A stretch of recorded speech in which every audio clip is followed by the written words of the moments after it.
Okay, so we've got a really good mix of people. We've got a mix of professional staff and academic staff. And I think this is going to be more of a discussion today of really what change is and really some of my reflections on change and what's happening around at the moment. So we'll work through this. Sorry, I'm going to have to keep coming back here and just tapping the iPad. For us in education, something happened on the 1st of January 2012, which was bigger than Cyclone Yassi. I mean, something just absolutely massive that changed the world for us. Anyone know what it was? Uncapped places. In fact, what we did at that point was move to a market system. The market came into higher education in a way that it's never done before. You could argue that we've been, well, and we have been operating in that way in the international market, but really for the domestic, we haven't had markets. Universities have had quotas. We had a quota of about 6,500, and the idea was you got up to that 6,500. If you got any more students, if you got 10 more students over that quota, you got no money. The good news was if you got below that number of students, you were always guaranteed to get 90% of your quota money. So in fact, if you were really sensible, what you'd do is actually recruit no students whatsoever, and you'd still get paid for 90% of 6,500, and I'm sure some of you could work out what that is.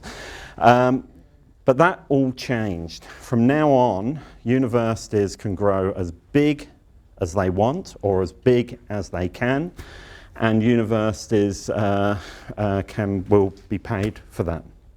That will bring everything into this sector that you see in other sectors. We will be in this competitive market. And unless the government intervenes, I don't think there's any doubt that we will. Ah, here's my wife. It's good to see you. No, genuinely, it is good to see you. We haven't seen each other for about 2 weeks. So there is no doubt that unless the government intervenes, there will be some universities that fail. There will be universities that go out of business. We will see amalgamations of universities. We will see new universities coming into the market. And in fact, we've already seen the first university. It's only March, and we've seen the first new private university come into the market. Anyone know what it's called? Torrens University in Adelaide. So new players are going to come in. Universities are going to flounder. Some universities are going to be successful. But all of this means really quite dramatic change for the sector we're in. And I guess you look at this 2 ways. You either look at this in a really positive way or a pretty negative way. I mean, does everyone agree with that things have changed? I heard it likened recently by Professor Glyn Davis from Melbourne University as big for the sector as when the Australian dollar floated and it became exchangeable currency when it floated. It's as big as that. So the world changed 3 months ago, and probably a lot of us didn't really notice that change quite so much. So what we're going to cover during this session is what is change, why change, what bring people along on the journey, why bring people along on the journey, how to bring about change and change at CQU. In fact, the change at CQU, I just want to use CQU as a bit of a case study. And do feel free to just sort of chime in and say what you think. If you don't chime in, then I'll pick on you and ask you to do that. So, I don't know much at all, really. So if you think what I'm saying is wrong, feel free to tell me I'm wrong. That's fine. And Jacinta will have your papers waiting for you at the door. Okay. So what is change? Well, you can sort of think of all sorts of fancy definitions of change. This just seems to me a pretty good one. The coordination of a structured period of transition from situation A to situation B in order to achieve lasting change within the organisation. Don't you love definitions that include the word in the definition? Yeah. Perhaps we could have put lasting. No, culture doesn't work there either, does it? Anyway, we'll stick with that because it's got some elements in it which I like. It's about going from one place to another place. It's coordinated, so there's actually someone coordinating this change, and there is this time of transition when things can be quite chaotic. And we'll probably talk a bit about chaos in a minute and decide whether people like chaos or not.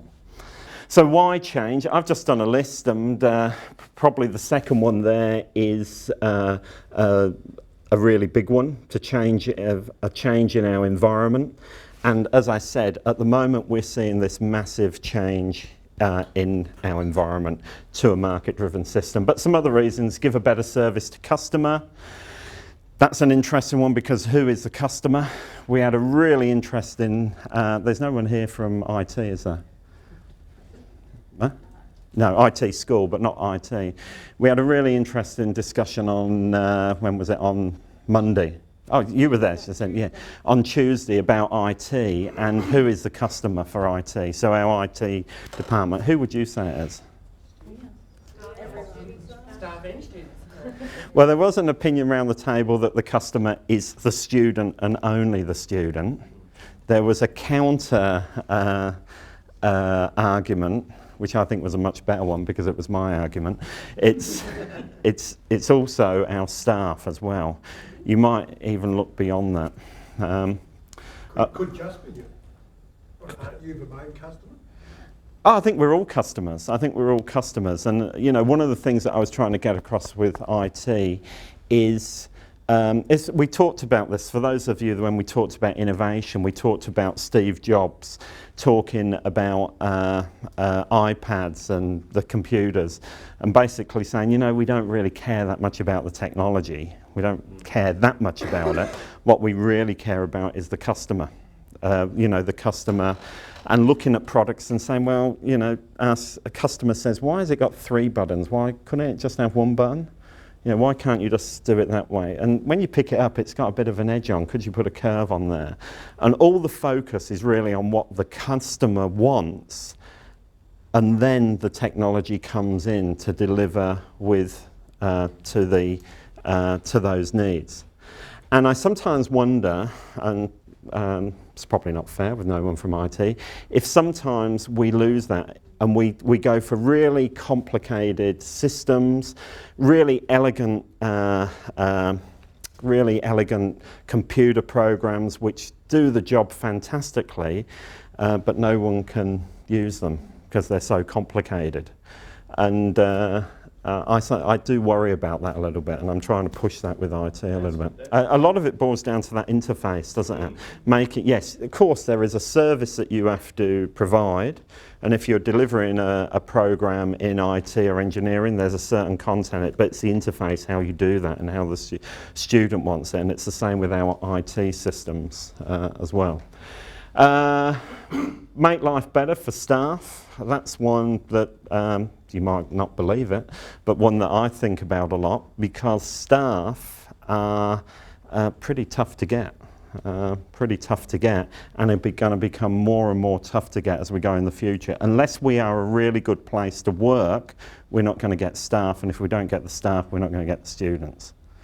To save the organisation, and when I'm saying, I'm not meaning save money, I'm meaning to save the organisation.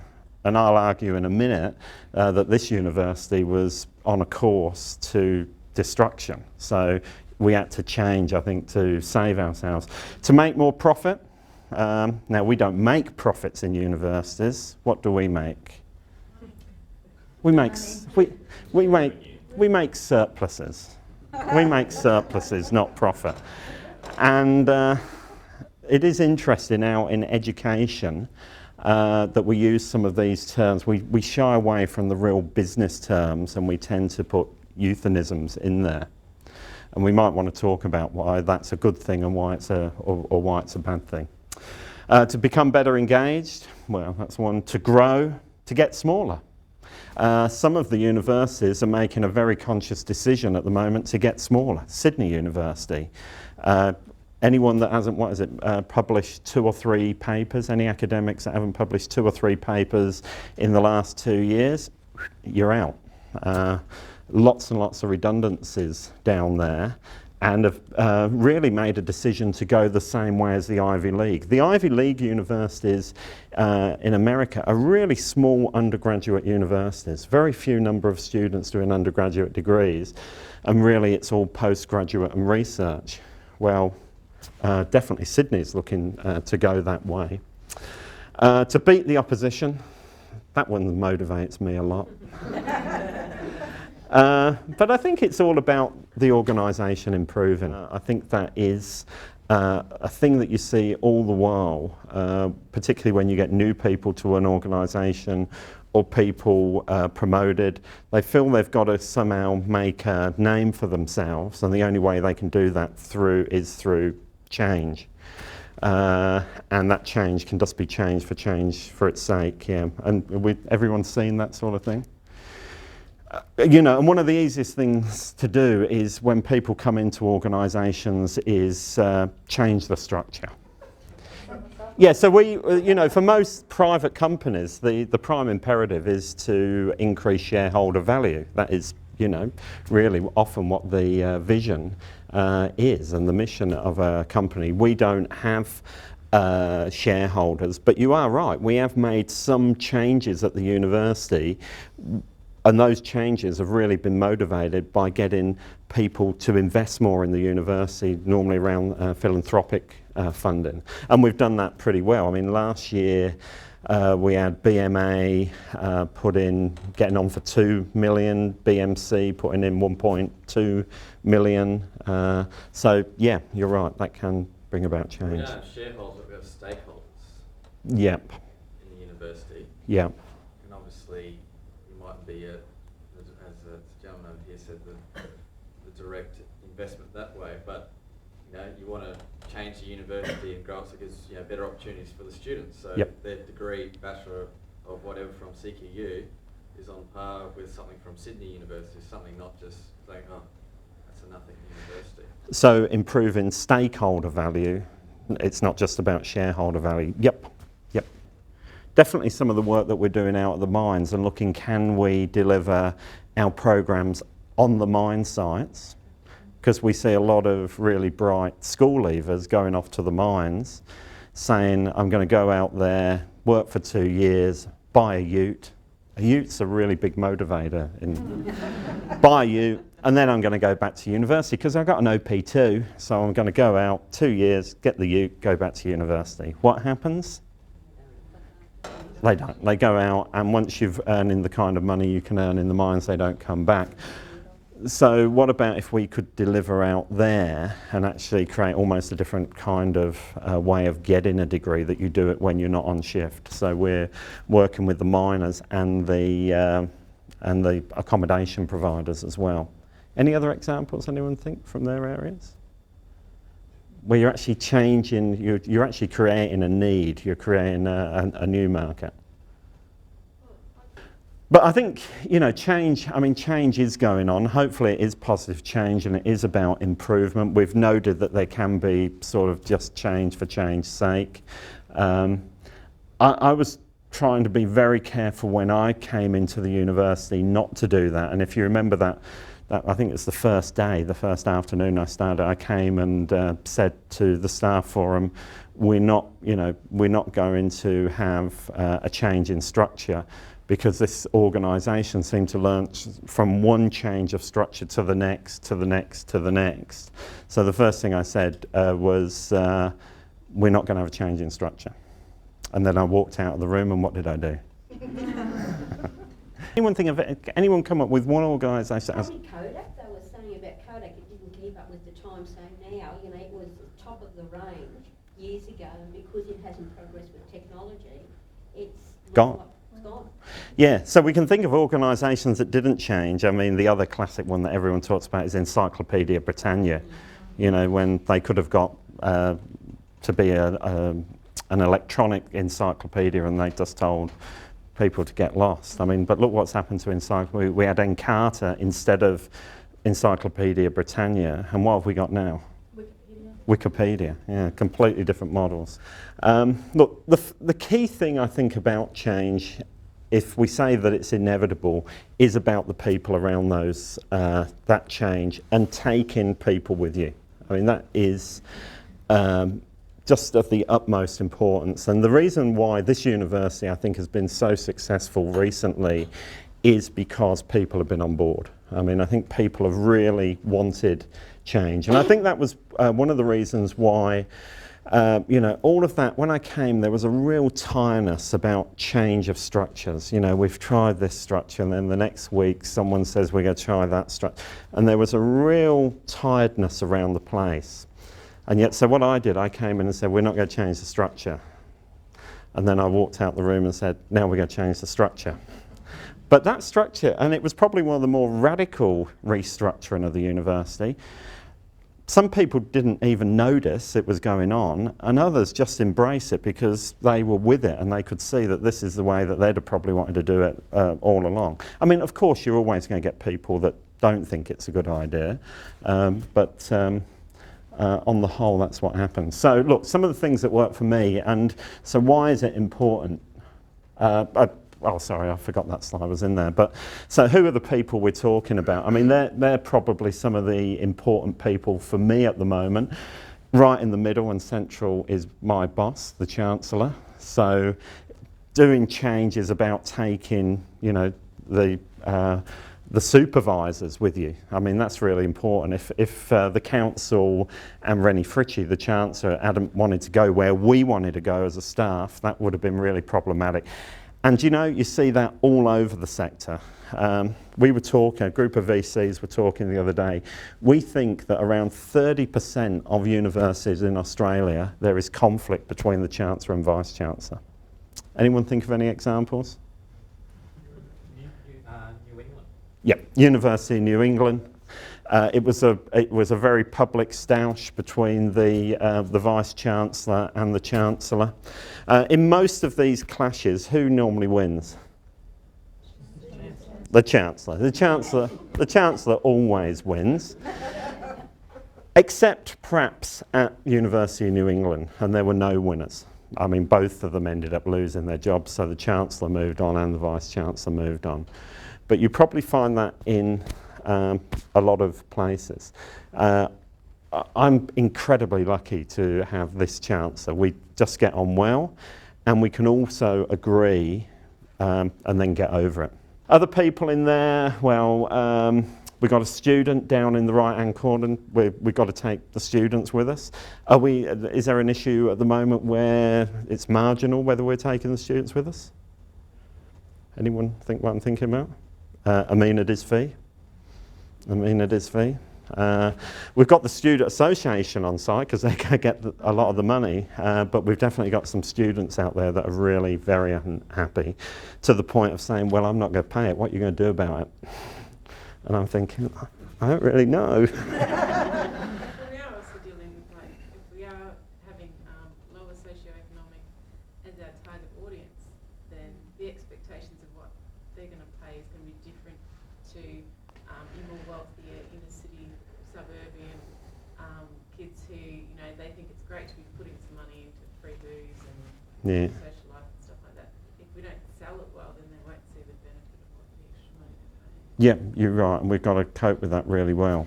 The greatest criticism seems to be the distance, because as you move the focus into distance, then their pushback is, well, I'm not on campus. They've got this view that all this money is going to be spent on campus, because initially it came out that it was going into infrastructure, like facilities, which implied there was in a place, whereas probably if you want to sort of sell, it's probably going to be the service side, which can be accessed regardless of wherever, and that hasn't been, well, I'll be on film, that's been poorly sold. Yep.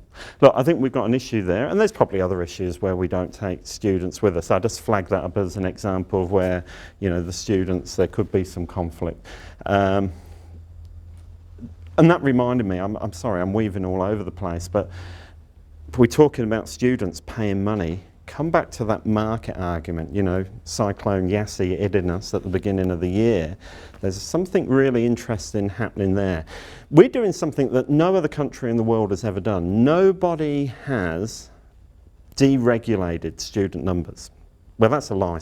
There's been a couple of tries at deregulating student numbers. But what we haven't done as well is we haven't deregulated price. So we're in a topsy-turvy world at the moment where we can take students, but we can change the amount of students, but we can't change the price that we pay. Guess what? The group of 8 universities are campaigning absolutely like mad to have deregulation of price. Why? They want to charge more. They want to charge more. And they said, if you really want to market in education, you've got to free up the price as well. Because at the moment, a student doing a business degree at the University of Queensland pays the same as someone at CQU. Now, there has been a little bit of partial deregulation a few years ago where the universities were all told you can, if you want, you don't have to do this, we're not making it compulsory, you can put the price of your degrees up by, I think it was about $2,000. What happened? Huh? Everybody. Everyone put it up to the maximum amount. And why did they do that? Huh? The funding hadn't actually kept in line with proper growth, and so that was the only real sort of real-term increase in capital. Yeah, you're right. People wanted the money, but what is there another reason why you would? If they said tomorrow, right, you can all put your degrees up another $2,000, would we do it? Let's assume that we're getting enough money to survive at the moment. Would we do it?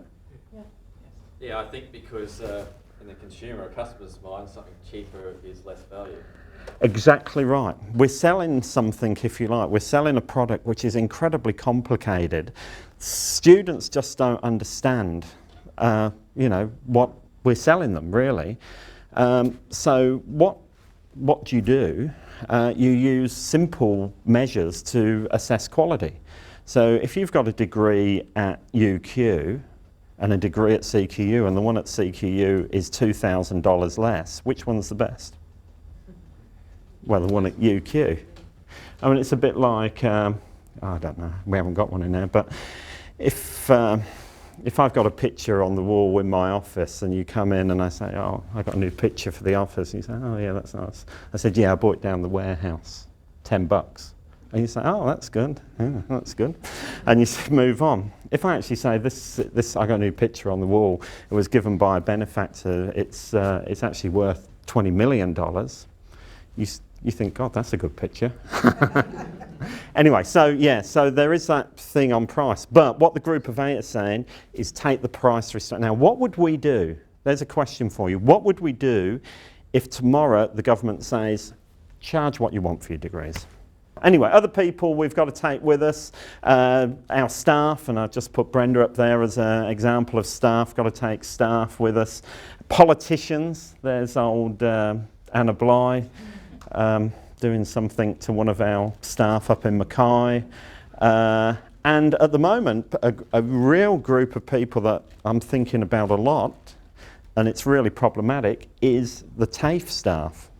And why I'm saying it's really problematic, because I can't get to talk to them. So where we have lots of staff forums, you know, blogs and tweets and emails, staff emails, forums like this, so you can get the message out there and listen and get a feel for what people are thinking and where people are feeling uneasy, and then you can modify things around that. At the moment, we're not allowed to talk to the TAFE staff, and it's a group that we've really got to take with us. Okay, so we've got to take people with us. Look, this works for me when we've got goals. If the organisation has got goals, and you know, probably the goal that we are all kind of talking about, what we put in the renewal plan is in 10 years we will be a great university. Isn't that a wonderful goal? Completely unmeasurable, so we're bound to get there. Okay, but we're going to be a great university. A great university, and that's where we want to go. Now, really, what we're going to have is that management's going to want to take the organisation that way. They're going to be a bit off. They're going to be a bit off. Subordinate goals. So people that work for us, staff, are going to want to go that way. And you're going to kind of, where these converge is how far you're going to get along there. And that might not be an absolutely massive grand thing like we're going to be a great university. This could be the graduations saying that we really want to move from having a mortarboard which we just loan out to a mortarboard where the students buy it and then take it away. That's where you want to get to. This is where you want to take things, and how far can you get that? So it just seems that that's a good model that you can think about when you're trying to bring in change. Just, you know, how are you trying to drive things, and how are the people that you're getting working for you trying to drive things? Because it can kind of look different, because if you've sort of got the management and the people, if you like, just going off pretty much almost in opposite directions, you're not going to get far to that organisational goal. Anyone think of an organisation like that? I actually think this is the case of, you know, the management coming in, and it's probably new management and just doing change for change's sake and really just getting it all wrong. Well, yeah, we've got two areas like that at the moment. One with the metro campuses and looking what we're going to do with C management services, and one with the TAFE, bringing the TAFE in. So you could argue we're bringing three brands together, and we're going to have to be really careful that we don't end up like that. That's a good point. And as we move on, we perhaps come back to that example and talk about that. Obviously, that's where you want to be. That's where you want to be, where you've got pretty much alignment between the people that you're taking with you. Management's hopefully going in vaguely the right way, and it's driving the organisation forward. So taking people along is important. Now, I'm as surprised to see these slides as you are. Okay. Now look, this might be unfair, and I'm happy if it's unfair. I'm happy if you think I'm being unfair, but I think in 2009, where were we as a university? Now there was lots of good, but from the outside, it looked like we just had a bad QTC report. Remember? 18 months, you're going to be broke in 18 months, you're going to the wall, so you're stuffed. Yeah, well, that was more the poor reputation. We had the advert in the Australian calling us bottom feeders. We had some pretty bad facilities, and guess what? We've still got some pretty bad facilities, but we've got some better ones. Our student numbers were falling, and it wasn't too good. Now, I accept there were lots of good stuff going on. We had some fantastic research. In terms of access, nobody came anywhere near us in terms of working with low SES. Even the number of international students, it was, you know, impressive. So look, I'm not taking away from that. Where are we now? And obviously I'm going to put a certain filter on this, but we're now the fastest growing, well, I'm sorry, I should have put Queensland. I'm not sure about Australia. We might be. We're definitely one of the fastest in Australia, but we definitely are the fastest growing university in Queensland, no doubt about that, on student applications and offers. We've got many new facilities. We've just got that $75 million grant, and I think our reputation's improving. So now, if you completely disagree with that, this is your chance to say that now when we get over and but more or less, that's we've had a turnaround over the last couple of years. Okay, and I've just put some pictures about, you know, as just to tell you some stories. Really, anyone know that student is there? Yep. So, Sonia was actually abandoned when she was 3 years old. She was 3, wasn't she? Yeah, 3 years old on a train. Parents didn't have the money to look after her. She came obviously from a very poor family. So she was like a number of kids, just abandoned on the train. She was very lucky. She was picked up by Salam Balak within 4 hours. Salam Balak said if they don't find an abandoned girl within 4 hours, she's lost. She's just going to be taken and just have a dreadful life, probably in prostitution. But Sonia was lucky. She was picked up by Salam Balak, was given somewhere to live and was given an education. And we've now gone in and we're sponsoring 10 of the kids through Salam Balak to go to university. And they're going to university in India. We thought about bringing them here, but we could have only done 2 people. And if we put them through Indian universities, we can do 10.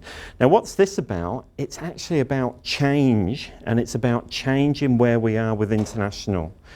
International moves from just being a commercial venture where we're trying to get as many bums on seats as we can to having engagement. We're about engagement. It's having an engagement with India in a different way. We're now we will be sending our students out there to work with Salam Balak. Sandy has been collecting toys and goodness knows what staff are donating to Salam Balak. So that's sort of the change. We're changing that perception that we're just that greedy university that just wants to get as many international students for the money. So that's one of the changes. Let's move on. Okay, so look, this is some stuff based on Kotter, and it just works. And it gives us something to talk to. So how do we do that? So first, establishing a sense of urgency, and I think that's really important. If you're going to get change, and it's just not going to dwindle along, you've got to get a sense of urgency. Now, 2.5 years ago, 3 years ago, what gave us our sense of urgency? Survival. I mean, I was just so lucky coming into this university, and I tell you why I was lucky. There was that report that came out that said we were going to be broke. 18 months, the university will be bankrupt, and it will basically have to amalgamate or close down. That was like a godsend. It was a godsend in two ways. One, it could create that urgency. We've got to change. And, to take to council a renewal plan, say we've got to change, to go to staff. Everyone knew. In fact, the staff knew that we had to change. But the other wonderful thing about that report, the glorious thing about that report, it was absolutely rubbish. It was absolutely wrong. In fact, and I'll tell you why it was wrong. What they did, they took the finances of the university, and back then, around about 50% of our students were international. So a lot of money coming in from international. So the first thing they said is, well, that's risky money. That's risky money, so we're not counting that in the analysis. So we're not counting that. Obviously, all those staff that you've got to teach the international students, we keep them in the analysis, so we keep all the costs, but all your revenue from international, we're not counting that. Okay. I wonder what BHP would look like if you took all their overseas earnings out. Anyway, so they did that. The next thing they said, you've got a lot of backlog of maintenance. There's a lot of buildings here that have got a lot wrong with them and they need doing up. In fact, it probably is around about $70 million. You need to spend $70 million on this campus. And let's say that you're going to need to do that over the next 2 years. So they factored in $70 million extra of expenses to actually do that. Now, I tell you, there's maybe 1 or 2, but there's not many universities that could have that analysis and not look bad. In fact, the university was pretty cashed up. There was cash in the bank. There's not much of it left anymore, but there was. And we've kind of rebooted the thing. But it gave us a chance to get some urgency. So internally in the university, when you want to bring out change, how could you create some urgency for some things you wanted to do? Sandy Lewin, you wanted to go to these hats that you want to give. How did you create urgency with me to go down that line?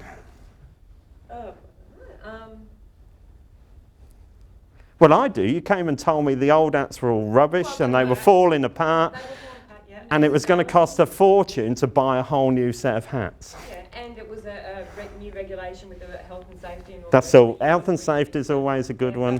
That was a good one. Yeah. Yeah. And it was going to be a good engagement, and it was giving the students a memento. Yeah. And Yeah, it was a number of so you linked it to health and safety, engagement. It was going to cost me more not to do it. Yeah. Yep. Yeah. Urgency. So why can't we do it next week? Anything else? Any other good examples you see in your areas of urgency being created? Yeah, the one that I've used a lot is, look, the caps are off, but how long can they stay off? And up until very recently, and I mean, I'm talking about the last couple of days, and I may have just moved on from this, but I can't see how the government can keep the caps off forever. So I've always been saying the caps will come off for 2 years. And remember, the Labour government always said that it would take the caps off until it reached its targets. And its targets, you know, were 40% participation and 20% from low. They could tomorrow, because they don't know what those numbers are. They are not measuring them very well. But if tomorrow, you know, Chris Evans, the minister, got up on his iron legs and said, fantastic news, we've met the targets, we're putting the caps back on. Now, it'd be interesting. I think I think we've got 2 years, but I'm starting to see some movement on that maybe they're going to stay off a bit longer.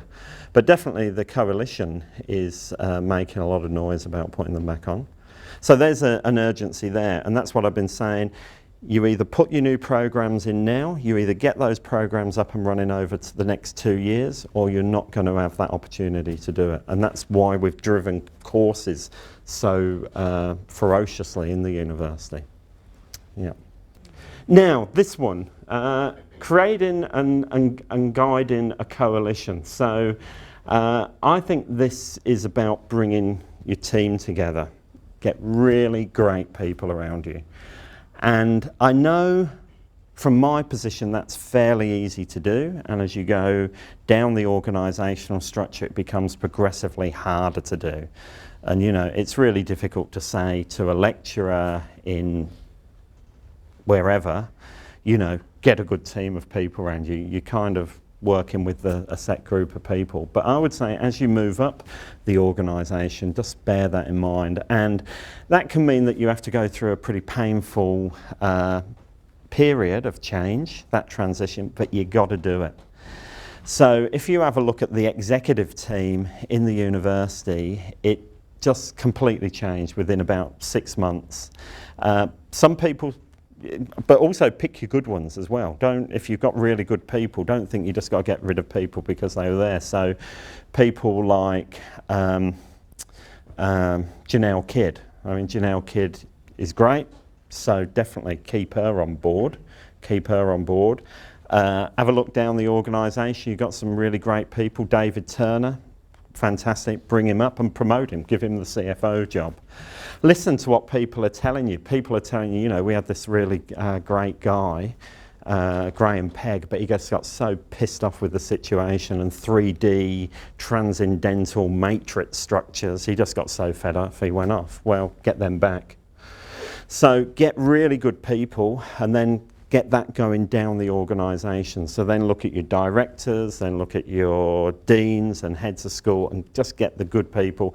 It's probably going to cost you money, you're probably going to have to pay people more, but get a good team. And then when you've got a good team in place, sit back and relax, because it just all happens. And you just sit there and bask in reflected glory. Oh, and that's another thing. I'm sure we mentioned, but bask in reflected glory and always acknowledge people. Never take credit for something someone else done. I don't understand why people don't get this. I just don't understand why people don't get it. If you actually acknowledge that, I don't know, that Janelle Kidd has done something really great, and you know, the Appleton Institute was all hers. You know, this is a fantastic thing, and you just in public tip praise on her. you get as much, people think as much about you as they do about Janelle, but people who try and grab other people's achievements, it's just terrible. But you see it all the while, don't you? There's some real idiots around. Anyway, so I think,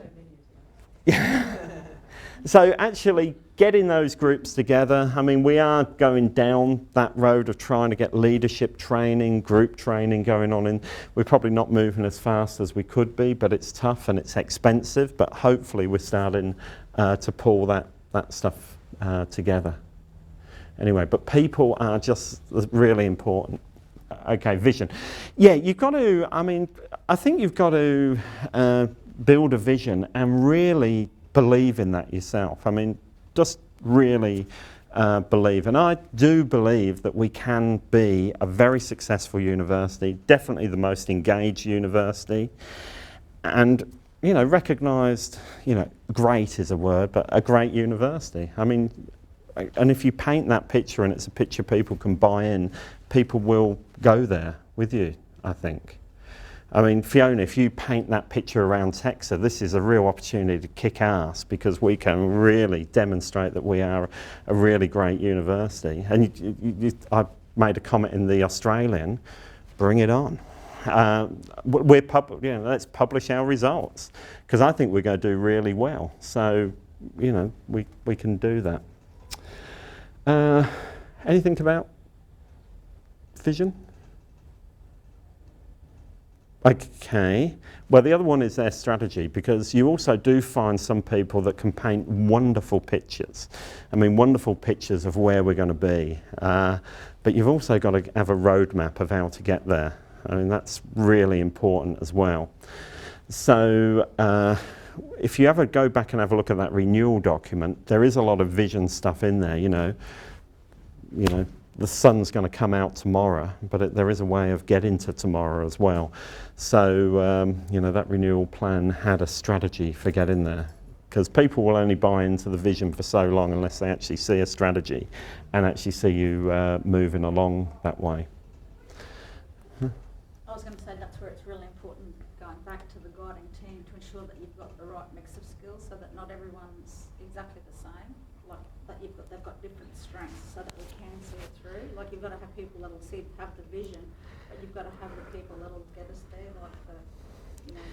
It's a good point, and I mean, in these sessions, I'm just being very open and just telling you what I'm thinking about at the moment, and I am thinking about that one that I've gone out and put that team together, and they're all people that love the change, they love implementation, they love the chaos, and they just, there's almost like a wave, a tsunami coming through, and it's all of this change that we're going to do.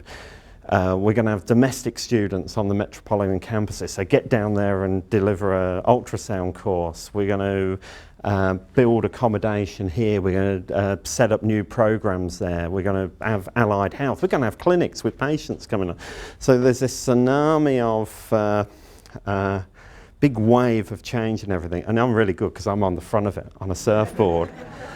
But just the other day, I did a really stupid thing on the surfboard. I kind of went like that and looked behind me.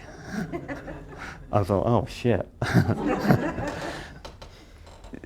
We've got to be careful that, you know, and I think that's what you're saying. We've got lots of people that are great implementers and change, but coming up the rear, you almost want a different kind of personality that are going to be the people that organise, bed it down, and administer it. And I think that's, again, one of the things I'm thinking about at the moment. Have we got that? And if we haven't, what do we do about it? And if we have got that, then how do we support that group? So I think that's one thing that I'm thinking about as a university. Communicating. Look, this, you know, I think we communicate really well, but we probably communicate a third to a half as well as we should do. You just got to communicate, and you've got to be authentic in that communication. So, I mean, I'm still blown away that we have staff forums and we get hundreds. And I mean, 500 people turn up to a staff forum. And I was talking to someone from another university, and their vice-chancellor does those. I'm probably not going to mention names, another bit to edit out. I'll just say that the first letter of their initials is J and the end is U. But their vice-chancellor gets, maybe 10, 15 people turn up. And I got thinking about that because she is a great vice-chancellor, fantastic vice-chancellor and a good communicator. But why do so many people turn up to our staff forums? Maybe because we are in the midst of so many big change projects, people really want that sense of direction, and they want to keep getting the updates. I did think it might be that, but then when I thought about it a long time and decided it was me.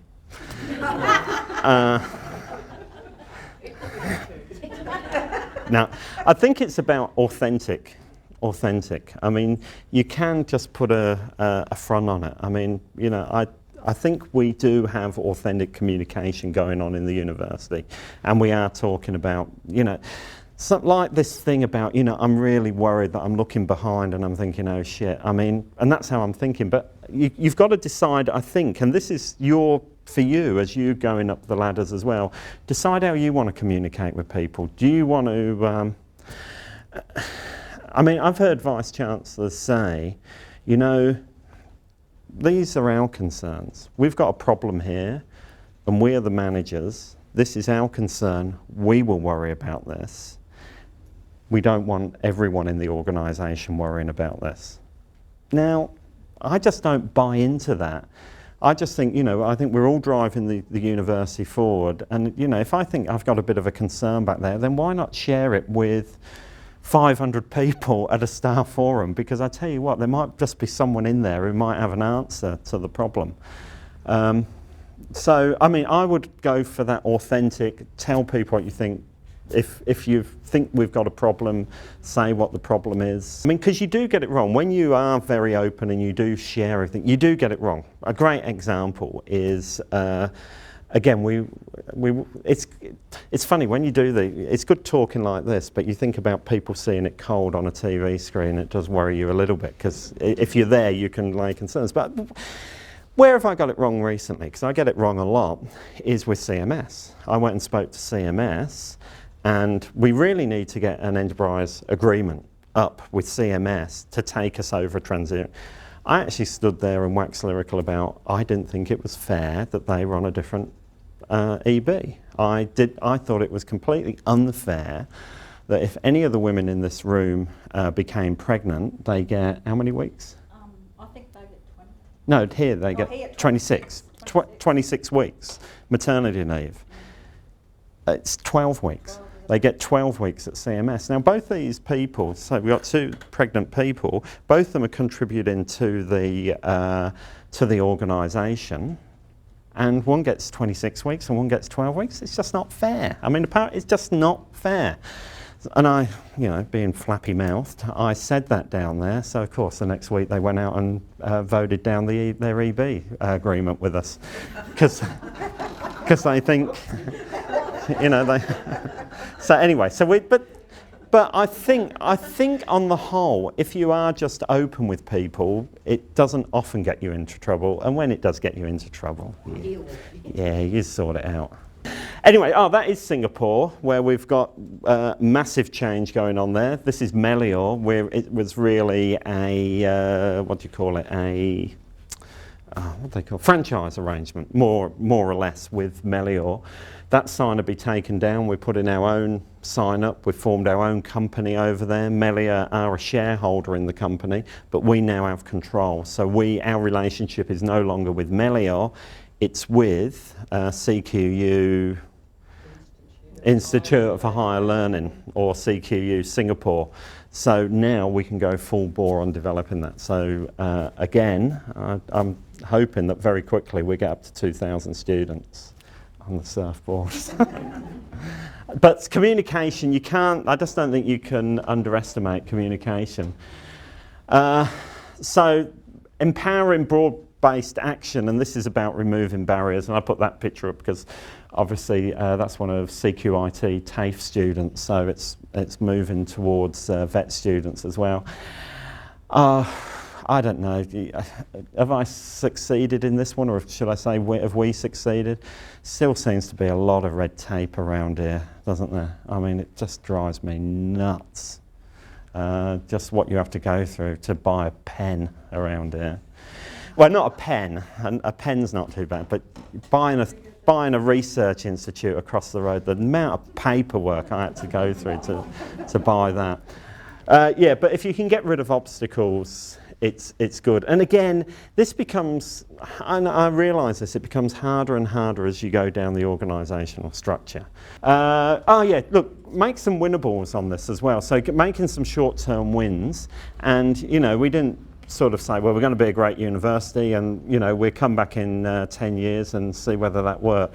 We've had wins along the way, and, you know, the wins are like getting the new programs up, like ultrasound, getting the engineering labs sorted out, winning a few grants. You know, we've got some good research grants. We've done well with philanthropic grants. And really celebrating those wins, really going over the top about those wins. So, you know, I guess if we're about 2.5, 3 years into the renewal plan, if we were at this point and we couldn't point to any tangible winnings at this point, I think we'd start losing people. But thank goodness we can actually point to lots and lots of wins. I think, would people agree? Yeah, yeah. Okay, and you know, well, we could just spend the rest of the time talking about the wins. I mean, Orqua, we shouldn't forget Orqua. I mean, the Orqua stuff was a real shame because Orqua just fizzled out at the end of it. But we got a really good report. I mean, remember, you know, bottom feeders, the cartoon about this university, CQU bottom feeders. What, 18 months later? The Orqua review, top marks for CQU. I mean, how's that for a win? I mean, there is a... no, I'm not even going to say that. All I say is, all I'm going to say quietly to you, if you got a spare hour, go to the Orqua website, have a look at which universities were audited, and then have a look at what reports are up, and see if the two lists match. See if there's any reports missing. I'll say no more. Anyway, so get some short-term wins. Anyway, so that, yeah, getting that over there. But yeah, then I guess this is about consolidating the gain, trying to get that bedded down, and that's the one that we've said that we've maybe got a few issues about, and really then moving on to the next change. I mean, not letting it slow down. So, look, we'll probably stop there. I think the last slot, oh no, oh, there was, yeah, oh well, do that as well. Okay, that was just about actually bringing the change into the culture. So that's the way we do things now. That's the way we are. I found this, so it's from Cotter again, just sort of looking at what the difference between managers and leaders. And I think, you know, most managers in the organisation we expect to be leaders as well. So I guess the bad news for you lot is that you've got to really do all of that lot. But you get paid, so it's not too bad. So I think I'll stop there. What time is it now? It's just 12:30. On time. So again, I apologise for being late. But happy to take any questions or comments. We're not just talking about me. I think that's what we're getting, hopefully, with all our leaders and managers. But part of that, I think, Fiona, is also you have got to genuinely listen, and it has got to be authentic. And this is really difficult. But when you get it wrong, you've got to be willing to change and also admit that you got it wrong.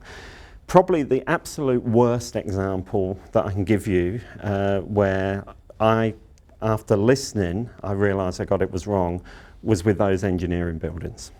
I was being really macho and, you know, $75 million worth of backlog of maintenance. I'm going to pull down 4 buildings. That's what I was going to do. I was going to demolish 4 buildings on campus. I had a space audit done and everyone had moved the cheeses round and everything, and everyone could fit in other buildings. And that shed where the printer used to be, engineering was going to go down there, and where Susie Blair is, that was going to be engineering, and I had it all sorted out. And I went to council, I went to my boss and said, look how good I am, I'm going to pull these 4 buildings down. That's going to get rid of about $45 million of backlog of maintenance. I can fit everyone in and it's going to be great. And they all said, what a fantastic Vice Chancellor we've got. And, you know, how brilliant are you? And I said, yeah, well, all good. Until then, of course, went and spoke to the staff in engineering, went and spoke to the students in engineering, went and spoke to the alumni from the engineering department, and in one voice they said, you're mad. You're absolutely fucking mad. You can't do that. That just won't work. You're going to put engineering in a shed? You know, is that really what you think? Have you? Yeah. And I said, well, I said, well, look, I think I'm right, but if you lot are so sure, I'll give you, I think I gave them 2 weeks. I'll give you 2 weeks to come up with an alternative plan. And guess what? In 2 weeks, they came up with an alternative plan which was about 20 times better than my plan and has resulted in the engineering labs. But it's really difficult then to go back to council and say, you know that thing you really gave me a lot of praise about? I've got to tell you, I got it wrong. So I think that's part of it as well. You've got to be, you know, you've got to be authentic. But sometimes, you know, if someone resists change as well, so that's an idea of some change being resisted, and it was really good resistance to change because the change was silly and the alternative that was brought up was good. But, you know, you've got to also, I think, as managers and leaders, really think you can't respond to every time there's resistance to change, but you have got to be willing to listen and see whether the resistance is justified. So I think that's a good point. Regarding your view between managers and leaders, I guess regarding managers you can say they are short-term leaders because they are also planning and organizing team, while leaders they have the long-term vision. Well, that's an interesting point. And I wonder if this is getting to the heart of what we were talking about before. You know, this leader, you know, the leader stuff is about creating the vision, making the change, the chaos, the transition is about, if you look at that, that's about the transition, where if you have a look what the manager's doing, the manager's about managing when you get to the destination. But I guess the interesting thing in this organisation, and I dare say in most organisations, is what we expect is for our people, you, in other words, you to be doing both. Now, is that realistic? Yeah, I think it probably is. If you surround yourself with the right people, as you were saying Yep. before, then yes, that's possible. Yep. Because, you know, you have a little from column A and a little from column B Yep. in each and every individual, and they all contribute to the overall goal. I think that's right, Sandy, and I think you've got in the organisation, I think there's room for all, because I guess we can all look at that and say, actually, you know, I veer over to that side. You know, that's actually, I'd feel really comfortable there. I mean, all this vision stuff and inspire, you know, I'm not, what's that about?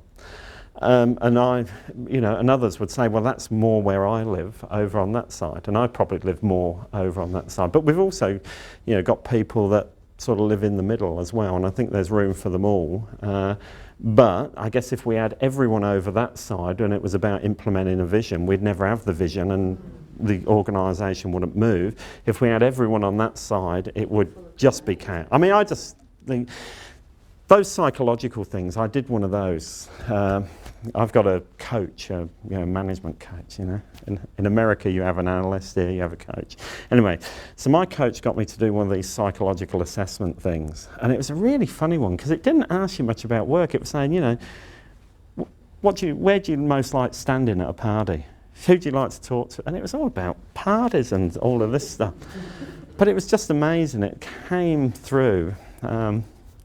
I'd show you it. I don't mind showing you it. I'll bring it to the next thing if you like. But I saw this thing, and when it came out, I thought, I couldn't work with this person. I think I said that to Sandy. I honestly couldn't work with you. And it's because there's just chaos everywhere. Okay, well, thanks very much for coming. Thank you. Okay, thanks. I enjoyed it.